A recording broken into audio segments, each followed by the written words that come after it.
You abandoned it on the set. I abandoned the golf cart What in did the you back do with it? lot. What? backlot golf cart, down.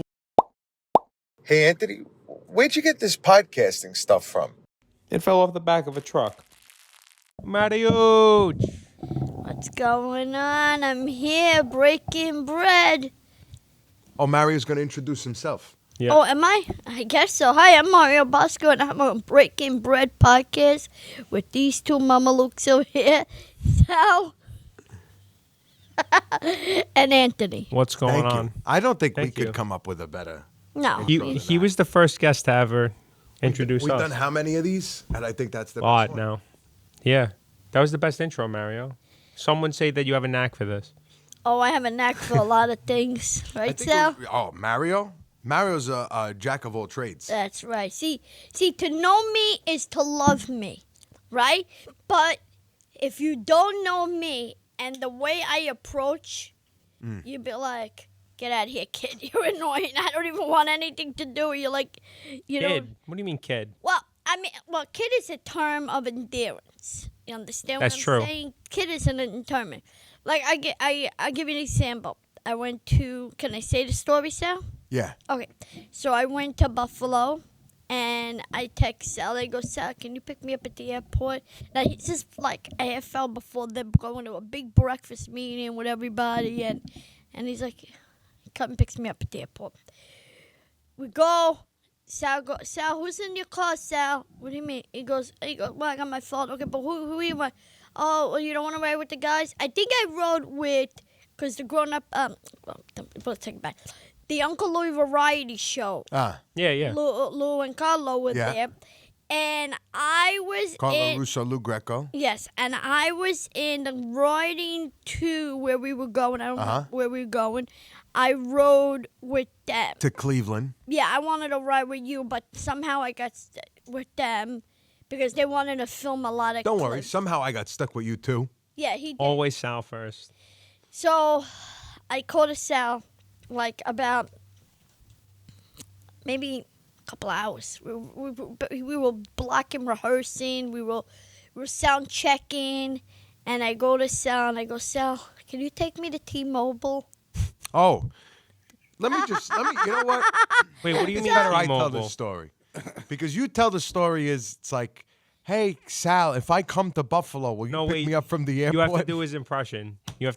I don't think that's how it went down. You could never offend me. I just All right, then I might as well say it.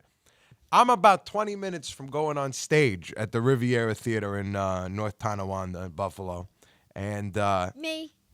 the backstage door opens. It's blustery. It's snowy.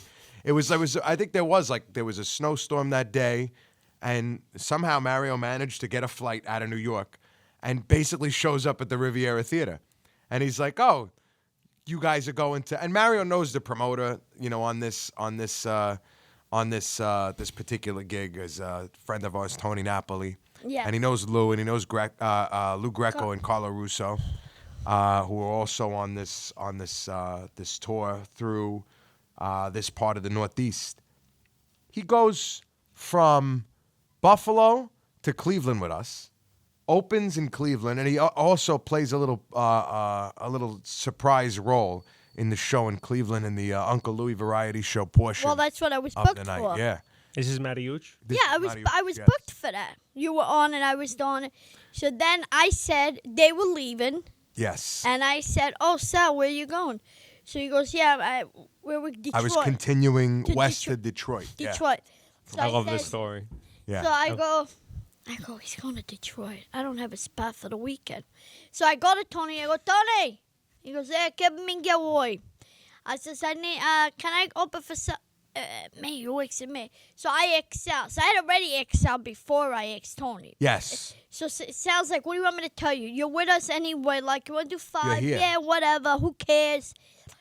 And Fine. there's a silver lining in the story because I'm very sentimental. So I'll tell you the silver lining in a second. So I do it, and we play, boom, and I get on, and I needed earbuds. Like I had to listen to my jokes, and I needed my now. So that was it. He needed to listen to his set. to like played back. I didn't know that about you. Yeah. So while you're doing it, you actually listen to the set. Sure, you have No, to not listen. while he's doing Oh. it. Mario, while- like any good comic, records his Yeah. set. Oh, okay, yeah, and then of course, plays it back of so we course. can hear, like, because sometimes you'll tell the same joke. Mario, Yeah, correct me yeah, if I'm wrong. yeah. Actually, you should explain. Yeah, sometimes if you tell the joke a certain way, Yeah. you want to make sure that it's not said like New York City clubs, rough, there's more tourists. You might get a good reaction or not, but you mostly do. Now you're going to Detroit and all Italian, and you don't want to say something that's going to be outrage. So I have a dear friend of mine who Sal also knows, Carrie Carraris, who helps me out when I write my jokes. And I guess I'm OCD, ADHD. I think I have the whole package. Whoever, I don't have the whole pound, medicated, bipolar. I don't know what the hell I am, where I do, whatever. I just do it. So Sal says, I want to listen to my ear, but can you take me to T-Mobile? And he's like, I got to be in a tuxedo in an hour and a half. And I got to... Right after sound check, he wants to go to T-Mobile. Yeah. And... Did you go to T-Mobile in a Yes. tuxedo? Of course I did. How did I know? So we go to T-Mobile, we go to sound check, and then we go eat with this guy. Remember that guy had the rabbit, the guy who wanted to show us that he took us to the house in the basement? Yeah. Yeah. Where's this going? This was this guy, these Sicilians that run this Italian club out in Detroit. Macomb County, Michigan. Yeah. Well, Mario, he finds all the Sicilians in this country. And they don't expect him to speak with good dialect and everything, and he does. He hangs with the best of them. I always forget that you're Sicilian. But Told you there's one a of us. silver lining in the story. And I'll tell you that right now. While watching Sal shows up, and I said this the other day, and I might be. He shows up with a bag of books. Am I correct? You're correct. Bag of books. And I'm looking and he's just opening binders and flipping things. And I'm like, wow. Most singers that I know, they just show up, and if the band works with them and they don't, this man was naturally born to be an orchestra leader, a natural Thank you, Mario. singer.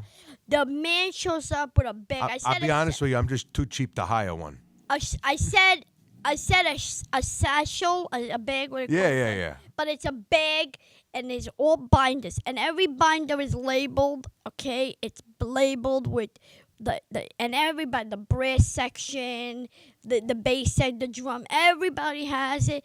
And watching him rehearse, you saw me crying the other day when we were filming, and I cried. Well, like after I was done my set, and I told him I was doing 5 minutes, I ended up doing 15.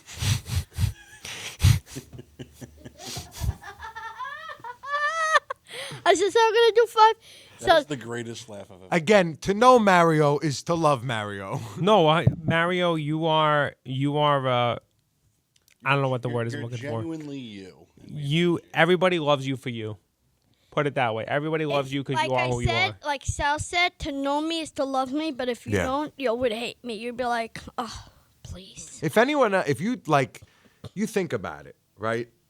If anyone else was approached with this situation, right, that their friend just will show up and say, "Hey, can I open for you here?"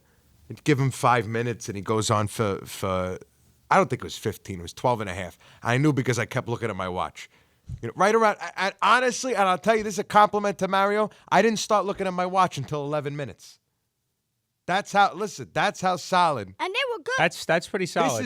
This is a room of all older Italian people in not like a theater or a club setting. It's kind of like almost like a big catering hall. catering, right? A big banquet room. Like right? a Columbus Society and Knights of Yeah. Columbus. Or, And you're not talking about a big production. You're talking about a stage with sound, the band, and they me. rented the stage. Right, and we hadn't even played anything yet for this crowd. And Mario goes out to a completely cold room and kills for 11 Mario the minutes. killer. He kills for 11 minutes. The trouble was that he went on for 15. Mario, I got to say one thing about you, and I'll be honest. you are. I think there's very few people in what we do that has the experience that you have. Oh yeah. You know, years and years and years of Multimedia. experience. Yeah, multimedia across multiple artistic platforms. You were a comedian. You were well, I shouldn't say were, are. He is You an are actor. a comedian. You are an actor. Yeah. You know, you met the best of the best. Like, people don't really, I feel like when somebody meets you, they don't realize who they're dealing with. And I mean that in a very positive way. It's an incredible story how he got his start. Yeah. You know, it was almost because of the physical Yeah. adversity you faced and Yeah. the all of the treatment and everything that you had to go through as a young man, that your mother was motivated to put you on the right path. She didn't put me. Somebody else put me. May I speak about this person? Absolutely. May I speak about this? Well, 1986, while walking in my neighborhood in Brooklyn on Avenue M, I bumped into a friend of mine, and she had her sweatshirt, well, t-shirt, whatever she had was wearing, full of milkshake. And I said, "What has happened to you?" What? She goes, "I bumped into Lisa Bonet, who played Denise on The Cosby Show, and her milkshake went all over her." Okay, so now the light bulb goes on, and I'm like, "Oh wow, it's like trying to be nosy, but like, remember, my childhood was very bad. I was always hospitalized, medical, IVs, doctors in the house, injections. I've had feeding tubes. I've had it all. I've spent days and days. You have a condition Yeah. that affects your Yeah, pituitary gland. Yes, I had that problem. But so in 1986, when meeting, I went back to week Wednesday after, then the security goes, "They're not here." Went back. Now at that time there was no 4 doors to get through to see a celebrity. At that time, one door you could walk right in and say hello, and it was like no problem. After 9/11 and this thing and that thing, That's when it changed, yeah. everything started where we have to go through 75 different ways to see somebody. 4 doors. So when you mean? What he's saying is, back in the day, you could go to the studio in New York Yeah. and walk right in Yeah. and run into someone Oh, from the wow. Cosby Show. Wow. Yeah. I didn't know that. So I went the week after, and she says they're not back yet. And by now, me and her, we were talking, where you from, on the neighborhood, what you do, what I do, da-da. And I was just an average 14-year-old boy living in Brooklyn, living a life, feeding tube at night, had to be home by a certain time. And I'd say your life was anything but average at 14. It was gonna pretty. but I mean, you then probably could have wrote a book already. I went the third Wednesday, I go in, and same security Marie says, "Hold on." She went back there, and a man dressed in sweatpants, black sweatshirt, sweatpants, gray, coffee with milk, and a cigar came out to shake my hand and changed my life. Mr. Bill Cosby. What I gonna say, all people have their what was, did he do, did he not do? Oh, no, he definitely did. He went to jail for it. Yeah. How does this Bill interaction Cosby, who was change the one trajectory of your life? funniest human beings on earth, besides Richard Pryor. He was the funniest comic. He had a hit TV show. He was from the 1960s show called I Spy. Then he went late 60s, 70s. Then he was a man of television. They called him, they called Milton Berle Mr. Television. Right. They called Bill Cosby America's favorite TV dad.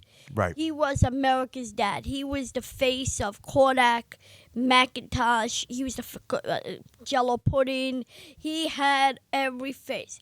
How he changed me was that a week later, I remember standing outside NBC. It was February of 87. 30 Rock. No, Brooklyn. NBC in Brooklyn. There used to be an NBC on East 14th and MUM in Brooklyn. So this is where the soundstage was for Cosby. They did the first 3 seasons there, and then they were off the Kaufman Astoria studio in Astoria, where they do Sesame Street and a Right. lot of other stuff. So Mr. Cosby, I waiting outside his car, waiting outside the studio for his car, and he had a tan trench coat and a hat on. And I remember the week before, and I said to Marie, I go, Marie, if you see Mr. C, tell him I gotta speak to him. Like me, speak to Mr. C, a legend, Emmy Award winner, People's Choice Award winner, me. And she goes, Mr. Cosby just walked right by you and said, good night, Mario, and you ignored him. Oh, my God. I was like, no. So a week later, I asked him outside the studio, and I said, Mr. Cosby, I want to do, and I know I could do what Keisha Napoleon, Rudy does, and all these other people do. Let me be the kid on the show. I want to do the show. And he said, well, he goes, I would love to have you. He goes, you seem like a good kid, neighborhood kid. But he goes, I got to meet your parents first. He wouldn't do anything without meeting my parents. Met my parents. Changed my life. So you and your parents you all had a meeting with Bill Cosby. Yeah. Where does that happen? Does that happen? Downstairs, NBC studio in the building. Casting director, producers. I was trying to picture Bill Cosby sitting in your living room. That gave me a new perspective on life. Because I've always been, and I'm not looking for no sorrow from anybody. I'm not looking for anybody to tap me, oh, I'm so sorry. I know you had a bad childhood. No. But that gave me, it opened my mind. It gave me the perspective that, hey, I might have a chance to life and be something. You understand? Oh, I'm saying it's very somber. 1989, I gave my SAG card. Because of that situation, I'm a SAG actor. Okay. So what was the process like from 86 to 89? Where did you start? Who did you meet? How many auditions did you go on before you got a call back? What is the whole process like starting out? So he got me to casting. I had to have a whole photo shoot done, and we did that. Then got them the photos. I didn't have anything. So they had said there was a student film from NYU that I should do that they recommended. The casting director casted the same thing. I did it. And then they were casted for a movie called Dominic Eugene. It was a story. It's out now. It's been out since 1987, 88. And I auditioned for it twice. I didn't get the role. And they offered me background, and I don't think I did that one. I ended up then getting another student film, and it was change of world for me to be in a place. I used to sit. You just enjoyed being on camera. You enjoyed the whole. Wasn't an enjoyment about being on camera. Mm-hmm. It was being a part of something that made television history. The Cosby Show was #1 TV show in America for, I think, 3 or 4 seasons, or 5 seasons. I think 5 seasons straight on. What was your role in the Cosby Show? I didn't have a role. I did background, little Oh, parts. you worked. You worked. Oh, so you worked on the set. But you worked on the set. Yeah, but they kept yelling at me because I turned my head. I'd always turn my head to be in the camera. Hi, like that. That sounds about right. Oh, so literally background on camera work. Yes, it was. And you would turn around and look at the camera. Yeah, they would say, "Don't look at the camera," because there's 4 cameras and big TV cameras. They're huge. They're people sitting on them. I don't think people explain to people what the 4-camera sitcom is like. That whole setup, because those cameras are mobile. Yeah, and they're massive. They come on they call them on a dolly, and they get moved around. The guy turns the wheel and he moves the cameras, and there's 4 cameras. So the way the scene opens up, the door opens up this cafe, the Cafe de Barge, I think it was called, and there's a camera that I didn't know what this was. There was a camera up on top that just comes straight down when the door opens up and just goes right in to the table where they're sitting. Meanwhile, 4 other cameras stationed. 1, 2, 3, 4. Just straight all on. the various shots of the people at the table. One on the table for like a wide on the whole group. One that would do close-ups from left to right. One doing this. Do you know who invented that? Who? You don't know? Oh, who came up with the concept for it? Norman Lear? No. Who was it? We're talking about the camera dollies that you move around. Yeah, the Oh, you- Set to set, yeah. No, Who he's could- talking about the 4-camera Yeah, yeah. show. Yeah. The 4-camera okay. setup. Right. Do you know who's? Who was that? You don't know? Was it from All in the Family? No. From All in the Family? Way before. Desi Arnaz created that for Lucille Ball because she was pregnant at the time, and it wasn't 4, there were just 3. And it was because there were basically a wide and then one tight on Lucy, where they always had a camera. They'd always have a camera on Lucy, and then another one for the other 3, Ricky and the Mertzes. And So that she had her shot set up just the way she needed. because she would do things at the glimpse of a hat, of a drop of a hat that they wanted to catch. And if I, So you just looked anyway? Yeah, so if they're saying us two at a cafe, okay, and we're having a cafe and we're having a conversation and we're sitting here at the cafe and we're talking And action is happening to the left of us. and the action is happening to the left of us, don't turn your head to keep it. You would like me. Don't look over there. Like no me. matter what happens, don't look over We there. were at You would the just look? bakery upstairs. Yeah. Or downstairs. We were at the bakery and we were talking and that was a conversational piece. But all of a sudden, like if the guy that makes the coffee is Bill Cosby or Golden Girls or John Travolta, they're like, don't look, just have your thing. You're ordering a coffee, you're getting what you're getting. Right. And you're It's not John Travolta. It's just some guy in the coffee shop with you now. So, right. That you don't know from Adam. wait, because I was going to say, Right. you were in a scene with John Travolta? No. He's Yeah. doing the Cosby Show. I was in a scene with John Travolta. Really? Yeah, Take It to Pelham 1, 2, 3. You were in that movie? I You went were in the down- Taking of Pelham 1, That was a 2, good 3? movie. I had to go to school for that movie. What do you mean Really? go to school? I had to go to school in Brooklyn. Know where LMB is? Yeah. Yeah. So right near LMB. So if you're on LMB's this way, Uh-huh. down the street this way, they had a school for the motor vehicles, and they would make you go. We had to go to school for a month, and it was learning. For what? It was just a protocol that the union and the MTA required. You had to Because have, you're filming on a train. Yes, so Yeah. you had to Okay. have. So Wow. they took me, and but this bugged me out for a while, and they took me on a train track, Right. and they said we're gonna have a train. You're gonna stand there, and they're gonna do a train. They put us all in a row in the middle of the track. And the train's going to go by you. The train's gonna go by me, and having this How close? like. Wow. Wait a minute. That was part of the schooling? Yes, that was one that was further into the. They take us like this. We were like this, called safety, and you had to have boots. I would have shit my pants. You would have. The one that got me is that they said we're gonna have one train going this way and one train going this way, 2 at the same time. And you're at the end of And it, or I'm you're in the middle? And they didn't put me being next to somebody, like one here, one here, one here, one there. They spaced us, and they wanted to go this way and this way. I said, "Oh, I'm 85 pounds soaking wet. Train's going to take Are you with it. Are you out of your mind?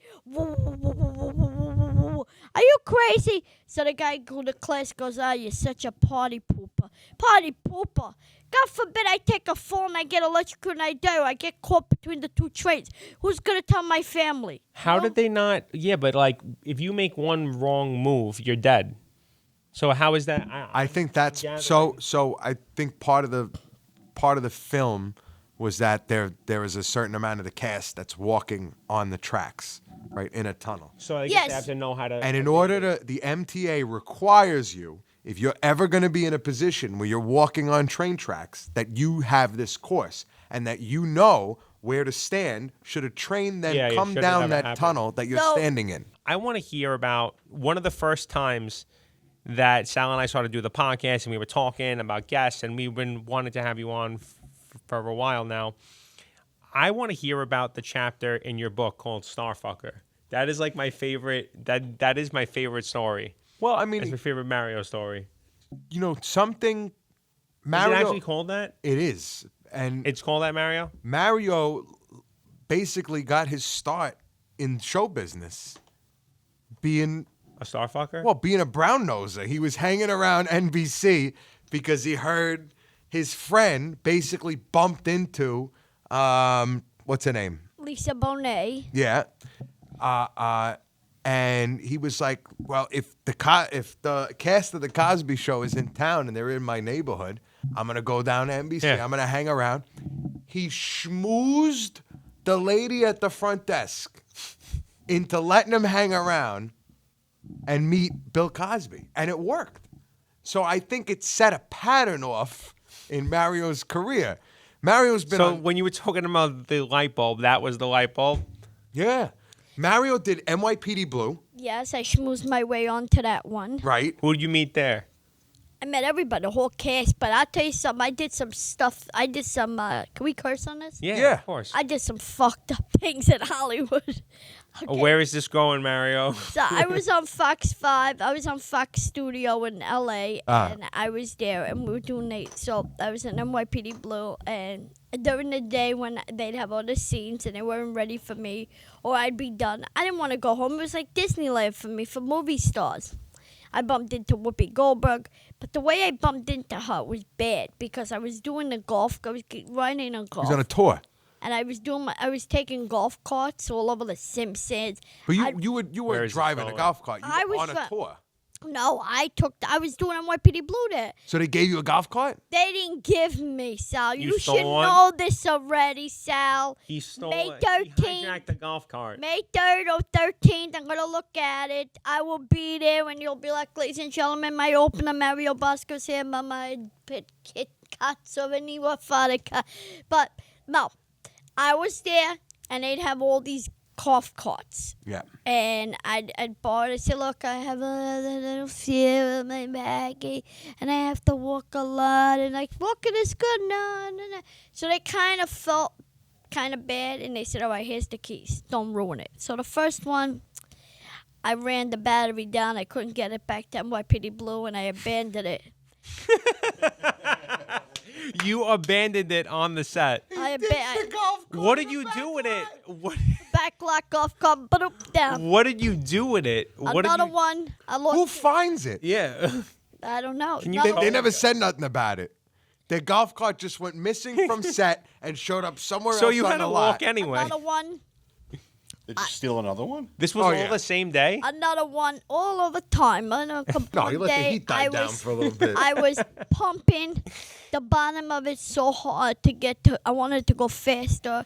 I lost control. I was going to wardrobe for a fin. I lost control and I went down and the thing went broop, broop, broop, broop, Rolled broop. the golf cart? Yep, that's number 2. Number 3. I'm so- surprised they ever let you near a golf cart ever again. Wait, after it's a that. better one. Number 3. It's a better I one. guess they didn't find out. It's a better Another one. one. So NYPD Blue says to me one day, we only have enough golf carts here, and I don't know why. He goes, but we can't get them because we're gonna have to order more. He goes, we can't give you the keys because the producers needed to get to the sound stages.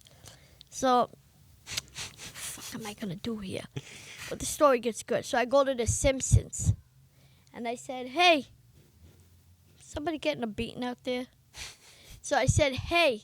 You over a stolen golf cart. Yeah. I need a golf When you steal cart. golf carts in They're like, Queens. who are you? And I said, oh, I'm Mario Bosco. I'm on NYPD Blue this week. I'm one of their guest stars. And I have a disability. They're like, okay. The guy throws me the keys. Worst thing. That golf cart, I was making the turn, sharp turn down near the Darryl. Have you ever been on 20th Century Fox in LA? No, I have not been Made on a a Fox lot. sharp cut down Daryl Zanuck's studio building, the main building where it all began. And I went to stop, but I saw Whoopi Goldberg, and I went, Whoopi Goldberg! Oh, no! And I broke the front end. You were calling Whoopi Goldberg from And the I- golf cart. You going, Whoopi Goldberg, and you hit somebody? Yeah, and I didn't hit somebody. I hit the wall. I smashed the. This is not. it's in the book. So you Is know it fucked it's up? not, I'm laughing at this. It's not a lie. You read the books out, so you had What to. the fuck is going on? This is all true. I smashed that golf cart. So Was it totaled? smashed, cracked. Those things they're cracked. They're fiberglass. They're Yeah. whatever they are. So let them worry about it. They got money. Another one. I one day I'm driving and I lose control. Now those things, some of them had this switch on the inside where they could go like at a faster pace. I took that one. I don't know what I'm doing. I messed up a lot of them. How I still walk them, I don't know. The golf cart menace. I ran through, I don't know if you know the X-File. X-Files, yeah. So the TV show was filming. You drove through the X-Files set? Right through With the broken golf cart? No, I had a The different golf cart. This is golf cart number 4 or 5? 4 or 5. I think 4 or 5. Yeah. And I went right through. They were rolling, and they go roll up, and I ran right through. Oh no! And it's no lie, on my hand to God on the Bible that is in my book, and I ran the golf cart right through that show. So. In the middle of their shoot? How did They're in you the not middle, get they shoot. blacklisted? So the guy who was He's- there he- says Evergreen. the star of the show says to me, he goes, "Who are you? Excuse me." What are you the doing producer here? goes, "Cut! We're cutting on one, cut! All the cameras are cut." He goes, "What's going on here?" Everybody's going, "Excuse me, are you okay? What happened?" And I go, "Oh, I'm an actor from NYPD Blue." And he goes.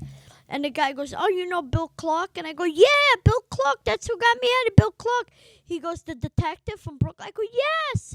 He goes, "Oh," he goes, you need somebody." They kind of picked it up, and I got back on. They're like, "Are you okay? Do you need medic?" And I go, "No, if they call me medic, mamma mia." I said, "They're going to crucify So you got on NYPD Blue by Oh. knowing a consultant from No. the NYPD? I got hired. I helped out a casting director. So he lied about knowing that guy? Yeah. That's incredible. Did So you read the part where I destroyed a hotel room? You've told me this story Wait, no. before. I love this story, though. You- Is like you that to- the one you where told said me- you peed on the floor and stuff? Is this the chocolate milk story? Yep. Yes. Wait, I want to know, like, You know what? I don't even know what to I'll tell you what. That's a great story. Can you be, like, incriminated? For time's sake, make sure you go out and get Mario's book. Mario, what's the title of your book? From Hopeless to Hollywood, it'll be 10 years this July, and I'm working on numero dos. Yeah, I from have to get a hopeless copy. from hopeless to Hollywood by I got Mario a copy. Bosco. I'll bring you a copy. I recently did a project with Keep Good Company Records, and they're producing a music video based around the song "Little Pal." Your first music video. My first music video, and there's a scene in the music video where it's a bunch of guys who look like wise guys who have to cry, and Mario got his way onto that set as well. No, he asked anybody knows how to cry, and I am a Mario's there, I'm and a they say, method "Does anybody actor. know?" I'm a method actor, and I've method acting, and I know how to cry. He cried for the entire song. He cried. No matter what the lyric was, he cried. Do you know why? That song pertains to me. Because I was a sick child and my father did a lot for me. He gave me a lot of my injections, and he'd always say he was going to be there for me one day, and he'd be my chauffeur, and he didn't know if fate would take me where it would take me. And technicality, and I've always said this, and I don't hide it, I'm supposed to be dead since 1973. Right. I'm 52 years old. Knock on wood, I'm here. Is this real wood or is it an IKEA piece? It looks like IKEA, right? Made in IKEA. You kick it, the whole thing goes down. And Sal sings the song "Little Pal," and that's something my father would always say. I'm in Italian. And I would always ask to go hunting with him and be there with him. So that song just ripped me apart naturally. It was just... But you're an incredible And actor. he said... You really are. You talk about a lot of great stuff in your book. And one of the things I want to is- read it. You've convinced me to read it. One of the chapters is chapter 9. That's what I think Anthony is most obsessed with. And I also think Nobody believes that, Chad. nobody believes No, it. I really thought he was joking. when he Chapter told me. 9 is titled Starfucker. I got that name in Hollywood. Yeah. Because every celebrity that I would come across, I'd have to meet, get a photo with, get something autographed, and possibly get their phone number. Yeah, that's it. Listen. I gotta give you credit. Mario is very well known in entertainment because of how ever present he is. You know, Mario has found his way into establishments like the Friars Club and the Beverly Hilton and Jimmy Kimmel. Mario has not only been on Jimmy Kimmel on his show, but he's a regular at his comedy club now. I'm actually going out there in April to see. I'm going to see Lunel, and we're gonna chat about you. I don't play around. Listen, I listen. What's the worst you could do? But that whole scene and Starfucker and all that has been an incredible. That's been the elixir for Mario. That's what's kind of kept his career relevant and going. Besides the acting, besides the roles, besides now his tremendous meteoric rise on social media. Yeah. You have maintained your level of success in Hollywood and in comedy by being a star fucker, by getting to know people, by being on their radar, and by just showing up. And you got balls that is Yeah, so literally. big. You drag I don't know them how along you with you. carry them around like your little frame. You drag them. But listen. If you don't show up at things, okay, you don't show up. FaceTime is the most. But important. I've gotten better. Yeah. I'll tell you why I've gotten better, and I'll say this with respect. I've gotten more reserved now.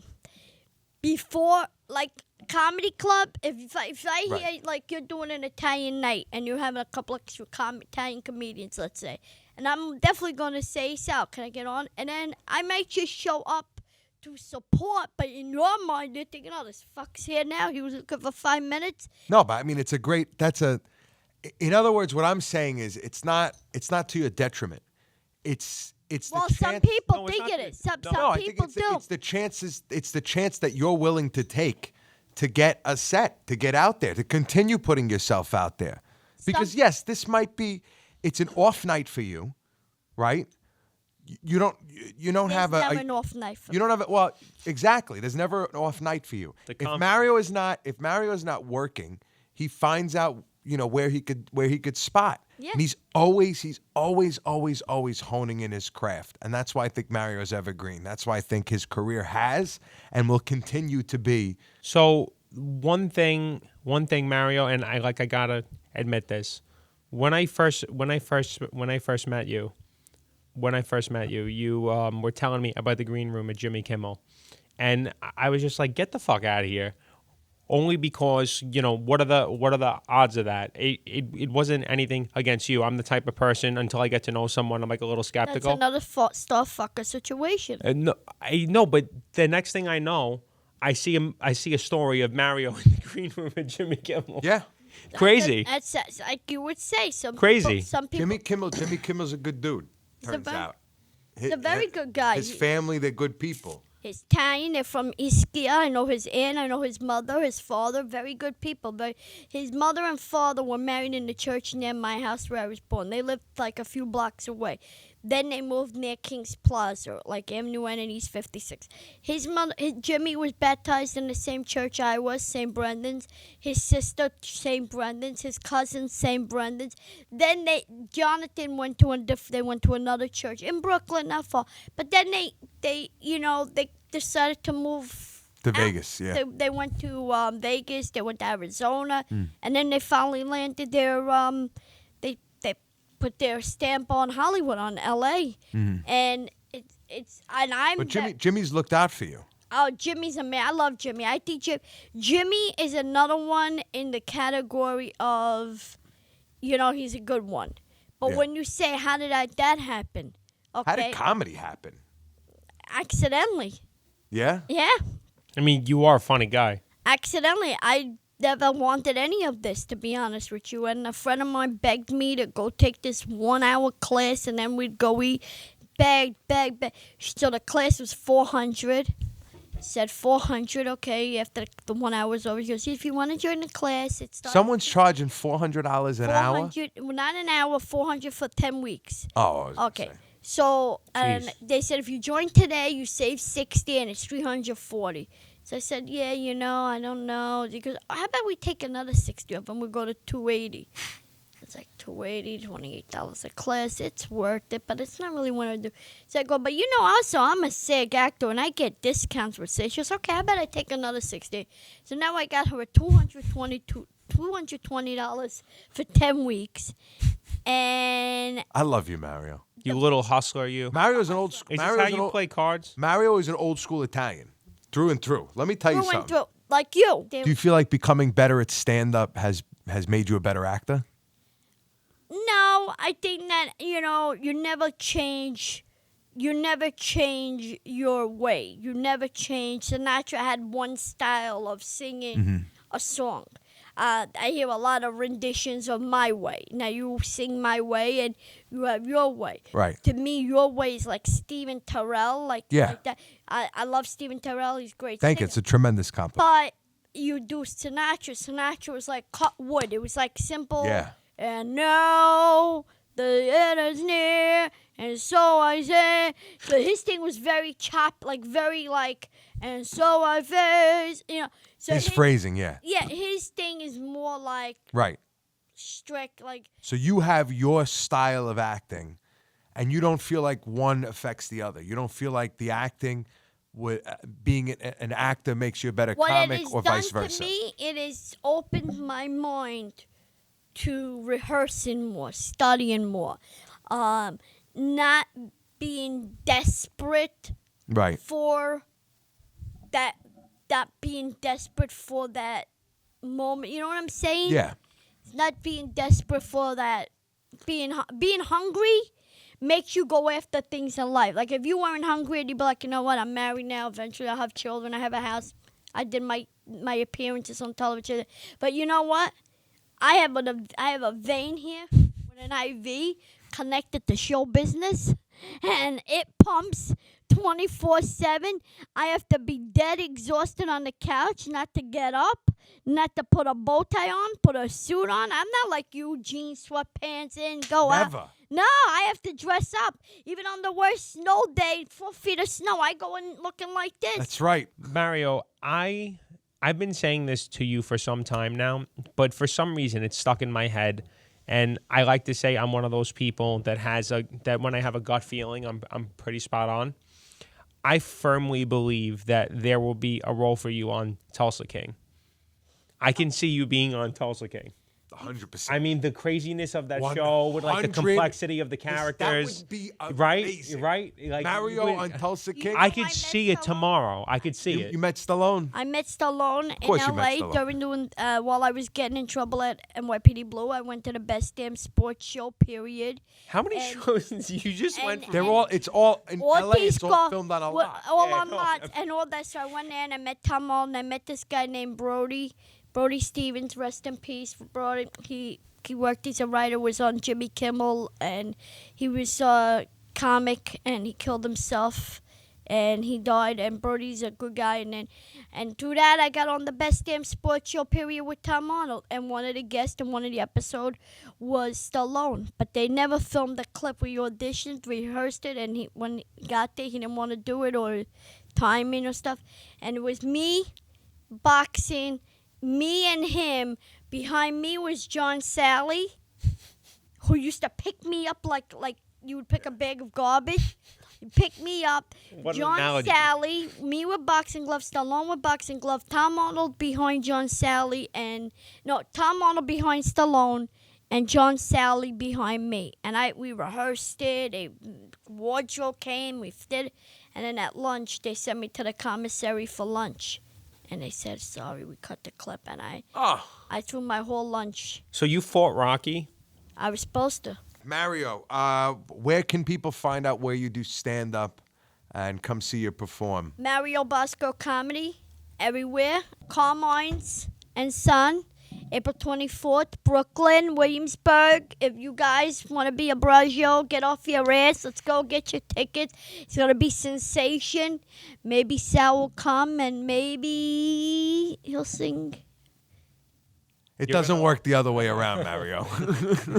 I can't connive you to come. You never know. Mario Bosco, thank you so much for coming on the Breaking Bread podcast thank with you, Anthony Sal. Sharada and myself. But it's been a long time coming. It's a long time coming. I'm looking so forward to happy it. to have you here. Mario is a dear friend, and a tremendous Sal entertainer. always answers my calls, and I'm like, sometimes I'm going, wow, he answered my calls. Mario is also a gentleman. Now let's mange. Yeah, Mario is Sicilian, and for those of you who don't know, the adopted patron saint of Sicily Saint Joseph. is Saint Joseph, The carpenter. the carpenter, and Saint Joseph's Day. It's March 19th. Tomorrow. It's when there would be it. But it's basically Italian Father's Day. And since Mario is Sicilian, he brought Sfingi from downstairs from our that's Sicilian pistachio? friends. Look at this. This is nuts. You put your Destroying that. Can you get in on this, Greg? Check this instead out. of mate. We got more. We got the other ones. Look at this. You Oh my got plates. God.